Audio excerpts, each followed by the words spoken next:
Écoutez, je ne vais pas esquiver votre question, mais d'abord, je veux vous dire, c'est pas les sondages qui font l'élection.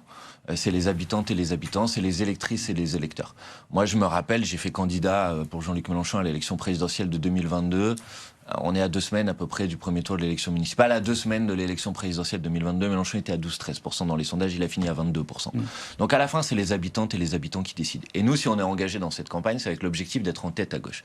Et on l'a déjà dit, et je le redis ici, nous, si on est en tête à gauche, on tendra la main pour rassembler à gauche au deuxième tour pour battre la droite et l'extrême droite. Si on n'est pas en tête à gauche, il faudra poser la question dans ce cas-là à celui qui est en tête à gauche. Pour l'instant, j'entends de la part de M. Payan... Lui poser la question de savoir s'il est prêt à vous ouvrir les bras, à discuter. S'il est prêt à organiser le rassemblement face à l'extrême droite.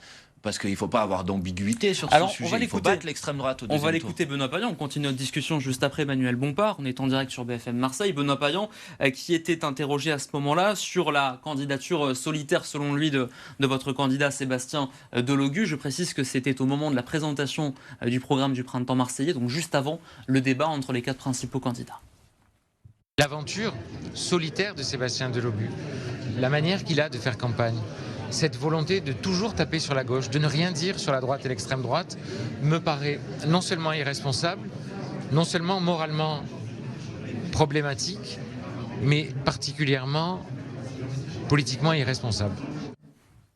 Quand on voit le sondage que je vous ai montré à l'instant avec le Rassemblement national, qui est même dans un autre sondage donné en tête au second tour, est-ce que Sébastien Delogu sera irresponsable? Mais d'abord, je pense avoir fait la démonstration dans cette interview que notre campagne, d'abord, c'est pas une aventure solitaire, contrairement à ce que dit M. Payan, c'est une équipe, c'est un collectif, c'est un programme.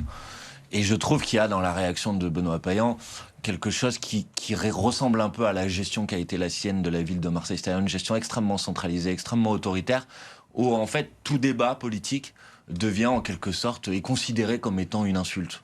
Nous, on n'insulte personne dans cette campagne, mais on fait campagne sur un programme parce qu'on pense qu'il y a bien mieux à faire pour Marseille que ce qui a été fait ces dernières années.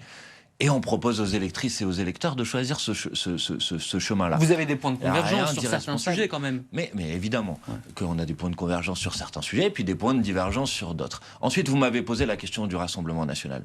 Moi, ma conviction, c'est que si à Marseille on veut battre l'extrême droite, et évidemment que c'est une priorité de battre l'extrême droite, il faut mobiliser les électrices et les électeurs. Et pour mobiliser les électrices et les électeurs, en particulier les électrices et les électeurs des quartiers populaires de Marseille, il faut arrêter de les abandonner dans les politiques publiques. Et donc la liste de Sébastien Delogu aujourd'hui, c'est la meilleure garantie pour battre l'extrême droite parce que c'est la seule liste qui va mobiliser des électrices et des électeurs qui sinon n'iront pas se mobiliser dans cette élection.